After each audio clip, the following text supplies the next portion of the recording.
அனைவருக்கும் வணக்கம். நமது ரேடியோ ரீட் சேனலுக்கு உங்க எல்லாரையும் அன்புடன் வரவேற்கிறேன்.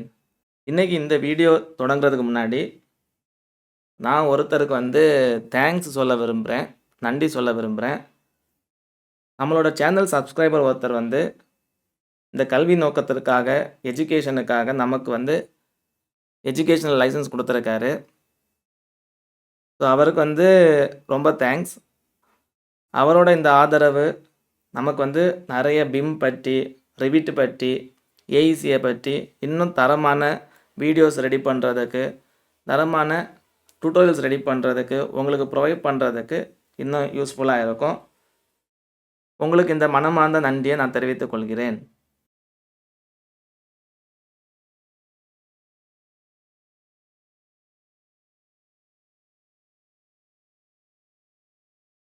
இன்றைக்கி நம்ம பார்க்க போகிறது என்ன அப்படின்னா, ரெவிட்டில் வால் கோப்பிங் உருவாக்குறது எப்படி அப்படின்னு தான் பார்க்க போகிறோம். ரெவிட்டில் வால் கோப்பிங் எப்படி மாடல் பண்ணுறது அப்படின்னு. இந்த வால் கோப்பிங்கை நிறைய பேர் வால் ஸ்வீப்புன்னு சொல்லுவாங்க, வால் க்ரவுன் அப்படின்னு சொல்லுவாங்க. இதை எப்படி நம்ம ரெவிட்டில் மாடல் பண்ணுறது அப்படின்னு நான் சொல்ல போகிறேன். நான் என்ன பண்ண போகிறேன்னா, ரெவிட் ஓப்பன் பண்ணியிருக்கேன். ரெவிட்டில் முதல்ல நான் இந்த வால் கோப்பிங் பண்ணுறதுக்கு முன்னாடி நான் ஒரு சின்ன வால் ட்ரா பண்ண போகிறேன். நான் ஆர்கிடெக்சர் டேப் போகிறேன், வால் கிளிக் பண்ணுறேன், வால் ஆர்கிடெக்சர் கொடுக்குறேன். இந்த இடத்துல பார்த்தீங்கன்னா நம்மளோட ஆப்ஷன் இங்கே இருக்குது. செலக்ட் பண்ணுங்கள், லெவல் 2ன்னு கொடுங்க. நான் ஒரு ரெக்டாங்குலர் ஷேப் ட்ரா பண்ண போகிறேன். ஸோ என்ன பண்ணுறேன்னா, ட்ரா பண்ணிவிட்டு நான் ஒரு செக்ஷன் ட்ரா பண்ணுறேன். செக்ஷன் ட்ரா பண்ணி இந்த மாதிரி நான் ப்ளேஸ் பண்ணுறேன். செக்ஷனை நான் ஓப்பன் பண்ணிக்கிறேன். அப்புறம் என்ன பண்ணுறேன்னா, 3D வியூவும் ஓப்பன் பண்ணிக்கிறேன். வியூ ஸ்டைலை நான் ஷேடர் அப்படியே மாற்றிக்கிறேன். டீட்டெயிலை ஃபைன் அப்படியே மாற்றிக்கிறேன். சரிங்களா? நான் இவ்வளோ இதுவும் செட் பண்ணியிருக்கேன். இந்த பர்டிகுலர் மாடலிங் பண்ணுறதுக்காக நான் என்னெல்லாம் பண்ணியிருக்கேன்னா, ஒரு சின்ன பீஸ் ஆஃப் வால் ட்ரா பண்ணியிருக்கேன். அப்புறம் பார்த்தீங்கன்னா 3D வியூ ஓப்பன் பண்ணியிருக்கேன். ஒரு செக்ஷன் க்ரியேட் பண்ணியிருக்கேன். ஸோ நான் இதில் தான் வால் கோப்பிங் பண்ண போகிறேன். இல்லை வால் க்ரவுன் அப்படின்னு சொல்லுவாங்க. இதை நான் எப்படி பண்ணுறது அப்படின்னு நான் சொல்கிறேன். நான் என்ன பண்ணுறேன் அப்படின்னா, இந்த 3D வியூவில் தான் பண்ண போகிறேன். ஸோ என்ன பண்ணுறேன் அப்படின்னா, முதல்ல என்ன பண்ணுறேன்னா, இன்சர்ட் போகிறேன். இன்சர்ட்டில் லோட் ஃபேமிலி கொடுக்குறேன். ஒரு பர்டிகுலர் லொக்கேஷனில் நான் ஒரு ப்ரொஃபைல் வச்சுருக்கேன். இந்த ப்ரொஃபைலை நான் என்ன பண்ணுறேன் அப்படின்னா, லோட் பண்ணுறேன். இந்த ப்ராஜெக்ட்டுக்குள்ளாடி நான் லோட் பண்ணியிருக்கேன். இப்போ நான் என்னோடய கோப்பிங்கை ட்ரா பண்ணுறேன். நம்ம ஆர்கிடெக்சர் டேப் போகிறோம், காம்பனன்ட் கிளிக் பண்ணுறோம், மாடல் இன் பிளேஸ் கிளிக் பண்ணுங்கள். ஸோ கிளிக் பண்ணிக்கிட்டு இதில் தேவையானதை செலக்ட் பண்ணுங்கள். நான் வால் செலக்ட் பண்ணுறேன், ஓகே கொடுக்குறேன். இந்த மாதிரி ரெவிட் கேட்கும். நான் என்ன பண்ணுறேன்னா, வால் க்ரவுன் அப்படின்னு கொடுத்துக்கிறேன், ஓகே கொடுக்குறேன். அடுத்து என்ன பண்ணுறேன்னா, இந்த ஒர்க் பிளேன் போயிட்டு இதில் செட்டு கொடுத்து பிக்கே பிளேன் கொடுக்குறேன். ஸோ இந்த டாப் அப்படிங்கிறத செலக்ட் பண்ணுறேன். இப்போ நான் இதில் ஷோ கொடுத்தேன்னா தெரியுதா உங்களுக்கு? இந்த பிளேன் இந்த இடத்துல இருக்குது. ஸோ இதே இது நான் பிக்கே பிளேன் கொடுக்காம பண்ணேன் அப்படின்னா, இது பை டிஃபால்ட்டாக இந்த லெவல் அப்படிங்கிறதுல இருக்கும். ஸோ இது உங்களுக்கு தெரிஞ்சிருக்கணும். பிளேன் எங்கே செட் பண்ணுறது அப்படின்னு தெரிஞ்சிருக்கணும். ஸோ என்ன பண்ணுறேன் அப்படின்னா, இப்போ நான் பிளேன் க்ரியேட் பண்ணியாச்சு. நம்மளோட ஃபார்ம்ஸ் போகலாம். இந்த ஃபார்ம்ஸில் ஸ்வீப் செலக்ட் பண்ணுங்கள். ஸ்வீப்பில் பிக் பாத் செலக்ட் பண்ணுங்கள். செலக்ட் பண்ணிக்கிட்டு இந்த மாதிரி நீங்கள் செலக்ட் பண்ணலாம். எட்ஜு செலக்ட் பண்ணிக்கோங்க. சரியா? ஸோ எட்ஜு வேண்டாம், எனக்கு சென்டர் வேணும் அப்படின்னா பிக்கு பாத்துக்கு பதிலாக ஸ்கெட்ச் பாத் நீங்கள் செலக்ட் பண்ணணும். இதில் பிக் அப்படிங்கிறத கொடுத்துட்டு இந்த சென்டரை செலக்ட் பண்ணிங்கன்னா இந்த மாதிரி செலக்ட் ஆகும்.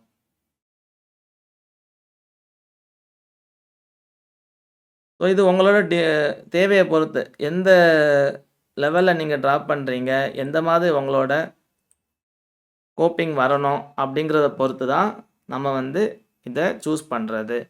ஸோ நான் இப்போ பார்த்தீங்கன்னா இந்த மாதிரி ஒரு பாத் ட்ரா பண்ணியிருக்கேன். எதனாலனா நான் ஸ்வீப் யூஸ் பண்ணி பண்ண போகிறேன். அதனால் நான் சென்டரில் செலக்ட் பண்ணியிருக்கேன். இதே இது நீங்கள் பிக்கு பாத் யூஸ் பண்ணிங்கன்னா வாலோட எட்ஜஸில் செலக்ட் ஆகும். ஃபினிஷ் கொடுத்தீங்கன்னா பாத் ரெடி ஆயிடுச்சு. அடுத்து நம்ம என்ன பண்ணுறோம் அப்படின்னா, ப்ரொஃபைல் ஆட் பண்ண போகிறோம். நம்ம என்ன பண்ணணும்? ப்ரொஃபைல் ஆட் பண்ணணும். ஸோ என்ன பண்ணுறேன்னா, செலக்ட் ப்ரொஃபைல் கொடுத்துட்டு, இந்த இடத்துல நான் வந்து லோட் பண்ண அந்த ஃபேமிலிய உள்ளே கொண்டு வரேன். ஸோ செலக்ட் பண்ணியிருக்கேன். வால் கோப்பிங் அப்படிங்கிறத செலக்ட் பண்ணியிருக்கேன். நான் ஃபினிஷ் கொடுக்குறேன். ஃபினிஷ் கொடுத்தேன்னா, இப்போ பார்த்தீங்கன்னா, ஒரு கோப்பிங்கான ஒரு மாடல் எலமெண்ட் ஆட் பண்ணியிருக்கேன். வால் கோப்பிங் அப்படிங்கிறது வாலை விட விட்த் அதிகமாக இருக்கும். சரிங்களா? எப்போவுமே வால் கோப்பிங் வாலை விட விட்த் அதிகமாக இருக்கும். இல்லை அப்படின்னா வாலோட எக்ஸாக்ட் வித்துக்கு இருக்கும். மினிமம் டிஸ்டன்ஸ் அதிகமாக இருக்கும். ஏன் அப்படி அதிகமாக இருக்கும் அப்படிங்கிறத நான் சொல்கிறேன். வால் கோப்பிங்னா என்னன்னு நான் சொல்கிறேன். ஸோ என்ன பண்ணுறேன் அப்படின்னா, இந்த ஃபேமிலி போயிட்டு இங்கே வந்து நான் ப்ரொஃபைல் அப்படின்னு ஒன்று இருக்கும்.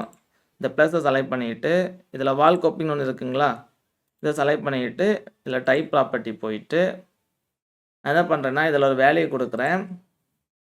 300 அப்படின்னு கொடுத்து அப்ளை கொடுக்குறேன். ஸோ இப்போ பார்த்தீங்கன்னா, அந்த வித்தை வந்து நான் வந்து அட்ஜஸ்ட் பண்ணியிருக்கேன். வித்தை வந்து அட்ஜஸ்ட் பண்ணியிருக்கேன் ப்ரொஃபைல் யூஸ் பண்ணி. ஸோ அப்படின்னா என்ன அர்த்தம்? நான் வந்து இதில் யூஸ் பண்ண ஃபேமிலி என்ன அப்படின்னா, ப்ரொஃபைல் ஃபேமிலி. ப்ரொஃபைல் ஃபேமிலி தான் நான் யூஸ் பண்ணி க்ரியேட் பண்ணுறேன். சரிங்களா?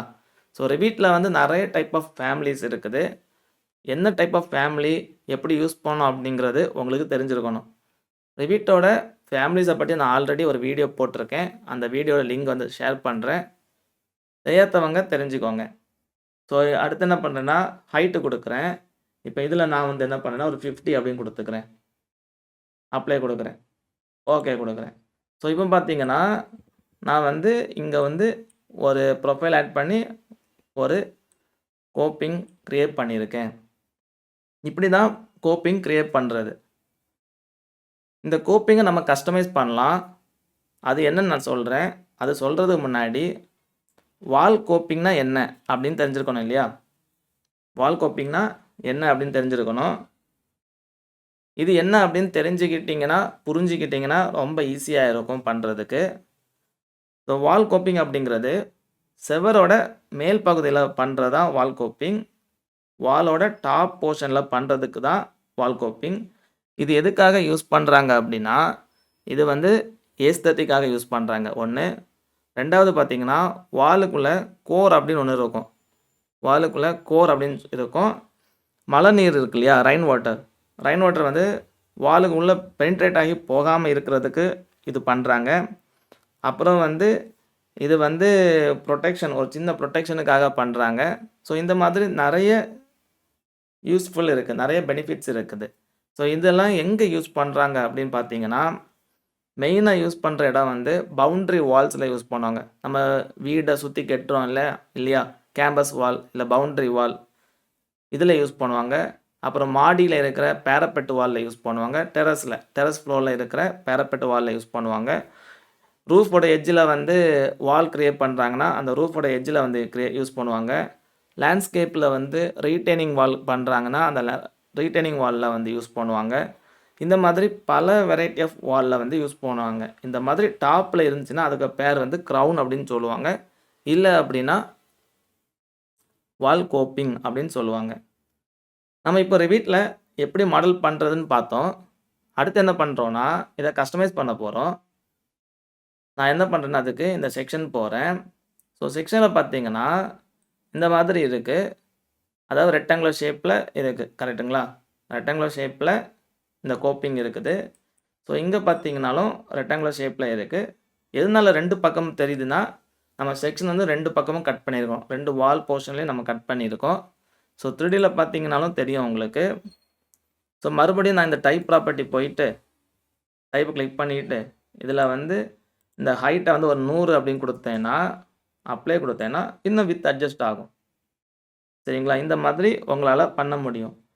ஸோ நீங்கள் எங்கே இதை யூஸ் பண்ணணும் அப்படின்னா, உங்களோட மாடலில், உங்களோட ப்ராஜெக்டில் நீங்கள் வந்து பவுண்ட்ரி வால்ஸில் யூஸ் பண்ணலாம். பேரப்பெட் வாலில் தான் இதை யூஸ் பண்ணணும். பில்டிங்கில் வர வால்ஸில் வந்து இது வராது. பில்டிங்கை உள்ளாடி இன்டீரியர் இல்லை மெயின் வால் அதில் வராது. பேரப்பெட் வாலில் தான் வரும். சரி, நான் இப்போ வந்து இது க்ரியேட் பண்ணிட்டேன். இப்போ நான் கஸ்டமைஸ் பண்ணுறேன். ஸோ இப்போ பார்த்தீங்கன்னா இங்கே வந்து ரெக்டாங்குலர் ஷேப்ல இருக்கு. இத நான் எப்படி கஸ்டமைஸ் பண்றது? அப்படின்னு உங்களுக்கு தெரியணும். எப்படி இத கஸ்டமைஸ் பண்ணலாம்? அப்படின்னு நான் சொல்றேன். ஸோ நான் என்ன பண்றேன்னா, இந்த டைப் ப்ராப்பர்ட்டிய கிளிக் பண்ணிட்டு, ஃபேமிலில டைப் ப்ராப்பர்ட்டீஸ் குடுக்குறேன். ஸோ இந்த மாரி டைப் ப்ராப்பர்ட்டீஸ் வரும். இதுல வந்து கஸ்டமைஸ் பண்ணலாம். முதல்ல பார்த்தீங்கன்னா, நம்ம வித்த கஸ்டமைஸ் பண்ணலாம். இப்போ உதாரணத்துக்கு 450 அப்படின்னு குடுக்குறேன். அப்ளை குடுக்குறேன். ஸோ 450 பார்த்தீங்கன்னா, வித் வந்து இன்கிரீஸ் ஆகுது. இதே இது 200ன்னு ஹைட்ல குடுத்தேன் அப்படின்னா, இந்த 200 வந்து ஹைட் வந்து கூடுது. ஸோ இந்த மாதிரி கஸ்டமைஸ் பண்ண முடியும். அடுத்து பார்த்தீங்கன்னா, A1, A2ன்னு இருக்கு இல்லையா? இது வந்து பார்த்தீங்கன்னா, வேல்யூஸ் வந்து ஆங்கிள்ல இருக்கு. இது என்ன பண்ணும்? இப்போ 0 அப்படின்னு இருக்கிறதுனால, இந்த டாப் லைன் இருக்கு பார்த்தீங்களா? இது வந்து ஹாரிசான்டலா அப்படியே வருது. இதே இது நான் உதாரணத்துக்கு ஒரு 15 அப்படின்னு குடுக்குறேன். 15 குடுக்குறேன் A1ல. அப்ளை குடுக்குறேன். தெரியுதுங்களா? ஸோ இப்போ பார்த்தீங்கன்னா, இந்த ஷேப் அப்படியே மாறிடுச்சு பாருங்க. இந்த ஷேப் அப்படியே ரெக்டாங்கிள்லேருந்து ஒரு ட்ரையாங்குலர் ஷேப்புக்கு மாறிடுச்சு. ஓகே குடுக்குறேன். 3Dல காமிக்கிறேன். ஸோ தெரியுதுங்களா? ஸோ 3Dலயும் இது இம்பேக்ட் ஆகும். இந்த 3Dலயும் வந்து இது இம்பேக்ட் ஆயிருக்கும். ஸோ நீங்க வந்து ஒரே ஒரு இத கிரியேட் பண்ணா போதும். இந்த மாதிரி உங்களால கிரியேட் பண்ண முடியும். இப்போ நான் செக்ஷன் போறேன் மறுபடியும். வால் குப்பிங்ல டைப் ப்ராப்பர்ட்டி குடுக்குறேன். ஸோ இதில 15 குடுத்தோம். இப்போ இதே இது A2லயே நான் 15 குடுக்குறேன். அப்ளை குடுக்குறேன். ஸோ இப்போ பார்த்தீங்கன்னா, ஒரு 2 பக்கமும் ஸ்லோப்டா இருக்கிற மாதிரி நம்ம கிரியேட் பண்றோம். ஸோ இந்த மாதிரி நம்மளால கஸ்டமைஸ் பண்ண முடியும். தெரியுதுங்களா? ஸோ இந்த மாதிரி நம்மளால கஸ்டமைஸ் பண்ண முடியும். ஸோ அடுத்து மறுபடியும் டைப் ப்ராப்பர்ட்டி போறேன். இந்த வாட்டி A1, A2ல 15 அப்படின்னு குடுத்திருந்தேன். இப்போ நான் என்ன பண்றேன்னா, -15ன்னு குடுக்குறேன். இதுவும் வந்து -15ன்னு குடுக்குறேன். அப்ளை குடுக்குறேன். தெரியுதுங்களா? இப்போ வந்து அந்த ஷேப்ப வந்து நம்ம என்ன பண்றோம்னா, இன்வெர்டா பண்றோம். இன்வெர்டா ஒரு வேல்யூ கிரியேட் பண்ற மாதிரி பண்றோம். ஸோ ஆர்க்கிடெக்சர்ல இருக்கிறவங்களுக்கு இது ரொம்ப யூஸ்ஃபுல்லா இருக்கும். ஆர்க்கிடெக்சர் பண்றவங்க. இது வந்து ரொம்ப யூஸ்ஃபுல்லா இருக்கும். எங்க யூஸ் ஆகும் அப்படின்னா, அவங்க வந்து டிஃபரண்ட் ஷேப் ஆஃப் டிசைன்ஸ் பண்ணுவாங்க. அவங்களுடைய ஏஸ்தெட்டிக்குக்காக. அவங்களுடைய வால் வந்து பெட்டரா லுக் பண்ணணும், பெட்டரா தெரியணும் அப்படிங்கிறதுக்காகலாம் பண்ணுவாங்க. ஸோ அங்க நீங்க வந்து இந்த மாதிரி கஸ்டமைஸ் பண்ணிக்கலாம். ஸோ அடுத்து என்ன பண்ணலாம் அப்படின்னா, மறுபடியும் டைப் ப்ராப்பர்ட்டி போறேன். செக்ஷன் போயிட்டு, ஸோ இந்த வாட்டி ஒரு இதில 15 வைக்கிறேன். இன்னொன்ல 0 குடுக்குறேன். அப்ளை குடுக்குறேன். சேம் இந்த மாதிரி வருது இல்லைங்களா? ஸோ இதே இது இங்க நான் 0 போட்டுட்டு, இதில 15 குடுத்தேன்னா, தெரியுதுங்களா? இந்த மாதிரி நம்மளால கஸ்டமைஸ் பண்ணிக்க முடியும். ஸோ இப்படி தான் நம்ம வால் கோப்பிங் வந்து ரெவிட்ல மாடல் பண்றது. நம்மளோட தேவைய பொறுத்து, நம்மளோட ஷேப்ப பொறுத்து, நம்மளோட சைஸ பொறுத்து நம்ம இந்த மாதிரி அட்ஜஸ்ட் பண்ணிக்க முடியும். நம்ம வால யூஸ் பண்ணி எப்படி வால் ஸ்வீப்பு எப்படி கோப்பிங் பண்றதுன்னு நம்ம பார்த்துட்டோம். எப்படி வீட்ல மாடல் பண்றதுன்னு பார்த்துட்டோம். ஸோ இப்போ நான் என்ன பண்றேன்னா, இதுக்கு ஒரு மெட்டீரியல்ஸ் அப்ளை பண்ண போறேன். ஃபர்ஸ்ட் வால செலக்ட் பண்ணிட்டு வாலுக்கு ஒரு மெட்டீரியல் அப்ளை பண்றேன். அதுக்கு முன்னாடி இந்த கோப்பிங்க செலக்ட் பண்ணிட்டு, ஸோ நமக்கு இங்க மெட்டீரியல் அப்படின்னு ஒரு பாராமீட்டர் இருக்கும். கிளிக் பண்ணுங்க. ஒரு மெட்டீரியல் அப்ளை பண்ணலாம். இப்போ மெட்டல் அப்படின்னா மெட்டல் அப்ளை பண்ணலாம். நான் அலுமினியம் சூஸ் பண்றேன். இல்ல வேற ஏதாவது மெட்டீரியல்னா அத சூஸ் பண்ணிக்கலாம். ஸோ உங்களோட மெட்டீரியல் வந்து எது தேவையோ அத நீங்க அப்ளை பண்ணுங்க. நான் இத மெட்டல் செலக்ட் பண்றேன். அப்பியரன்ஸ் போறேன். Okay, okay. ஸோ இங்க வந்து நான் இத வந்து ரியலிஸ்டிக்க்கு மாத்துனேன்னா, மெட்டீரியல் வந்து அப்படியே தெரியும். ஸோ தெரியுதுங்களா? ஓகே. ஸோ இதே இது வேற மெட்டீரியல் நான் குடுக்குறேன். உதாரணத்துக்கு ஒரு வுட் மெட்டீரியல் குடுப்போமே. தெரியுதுங்களா? ஸோ இந்த மாதிரி நம்மளால வால் கோப்பிங் பண்ண முடியும். நான் ஃபினிஷ் மாடல் குடுக்குறேன். இப்போ வந்து வால் கோப்பிங் ரெடி ஆயிடுச்சு. ஸோ அடுத்து பார்த்தீங்கன்னா, நான் வால் செலக்ட் பண்றேன். ஏ டைப் போறேன். ஸ்ட்ரக்சர் போறேன். இதுக்கு ஒரு மெட்டீரியல் அப்ளை பண்றேன். ஸோ இது வந்து நம்ம பிரிக் குடுக்கலாம். ஸோ பிரிக் வந்து இருக்கும். பிரிக்க செலக்ட் பண்ணிட்டு, ஓகே, ஓகே, ஓகே. தெரியுதுங்களா? ஸோ இந்த மாதிரி உங்களுக்கு வால்ல பண்ண முடியும். இப்போ நம்ம கோப்பிங் பண்ணிட்டோம்.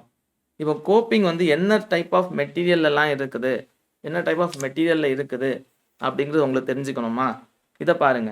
இந்த கோப்பிங்க பண்ணுறதுக்கான மெட்டீரியல்ஸ் என்னலாம் அப்படின்னா, கான்கிரீட் யூஸ் பண்ணுவாங்க, ஸ்டோன்ஸ் யூஸ் பண்ணுவாங்க, டைல்ஸ் யூஸ் பண்ணுவாங்க, கிளே யூஸ் பண்ணுவாங்க. கிளேனா களிமண். களிமண் யூஸ் பண்ணுவாங்க. நம்ம வால் பிரிக்கே யூஸ் பண்ணுவாங்க. அப்புறம் வந்து காம்போசிட் மெட்டீரியல்ஸ் யூஸ் பண்ணுவாங்க. காம்போசிட் மெட்டீரியல்ஸ் அப்படின்னா, காம்போசைட் மெட்டீரியல்ஸ் அப்படின்னா, பிவிசி, யுபிவிசி அந்த மாதிரி. சிந்தட்டிக் மெட்டீரியல்ஸ் யூஸ் பண்ணுவாங்க. சிந்தட்டிக் அப்படின்னா, ரப்பர், அப்புறம் செராமிக் இந்த மாதிரி கூட யூஸ் பண்ணுவாங்க. ஸோ இந்த மாதிரி ரெவிட்ல வந்து நீங்க மாடல் பண்ணிக்கலாம். மெட்டீரியல்ஸும் நீங்க டிஃபைன் பண்ணிக்கலாம். அ உங்களுக்கு இந்த வீடியோ வந்து புரிஞ்சிருக்கும்னு நெனைக்கிறேன். ஸோ இதில நான் என்ன யூஸ் பண்ணியிருக்கேன் அப்படின்னா, இந்த டிஃபரெண்ட் கஸ்டமைசேஷன் பண்ணேன் இல்லையா? இது வந்து யாருக்காவது நான் எப்படி பண்ணேன்? எதை யூஸ் பண்ணி பண்ணியிருக்கேன்? இத எப்படி நான் வந்து பண்ணேன் அப்படிங்கிறது யாருக்காவது தெரியும்னா கமெண்ட் பண்ணுங்க. இந்த கோப்பிங் பண்ணும்போது நெறைய பேர் பண்ற மிஸ்டேக்ஸ் என்ன அப்படின்னா, தவறுகள் என்ன அப்படின்னா, இந்த கோப்பிங் வந்து எப்பவுமே பார்த்தீங்கன்னா, வால்ல இருந்து ஒரு ப்ரொஜெக்ஷன் தான் இருக்கும். ப்ரொஜெக்ஷன் இல்லாம இருக்காது. மினிமம் அட்லீஸ்ட் 10 இல்ல 20 ஆவது வாலோட ஃபேஸ்லேருந்து ஒரு ப்ரொஜெக்ஷன் இருக்கும். இத வந்து ஓவர் ஹேங் அப்படின்னு சொல்லுவாங்க. அந்த மாதிரி தான் இருக்கும். அப்புறம் ப்ராப்பரா மெட்டீரியல் குடுக்காம இருக்கிறது. கன்ஸ்ட்ரக்ஷன் டீட்டெயிலிங் வந்து பண்ணாம இருக்கிறது. இப்ப நான் வந்து இங்க வந்து உங்களுக்கு மாடலிங் காமிச்சிருக்கேன். மாடலிங் எப்படி பண்ணணும் அப்படின்னு காமிச்சிருக்கேன். இதே இது நீங்க கன்ஸ்ட்ரக்ஷன் பண்றதுக்கு டாக்குமெண்டேஷன், ஷீட்ஸ் ரெடி பண்ணும்போது, அதில ப்ராப்பரா தேவையான டீட்டெயில்ஸ வந்து கண்டிப்பா குடுக்கணும். ஸோ இந்த மாதிரியெல்லாம் நீங்க குடுத்து பண்ணீங்கன்னா, உங்களோட மாடல் சூப்பரா இருக்கும்.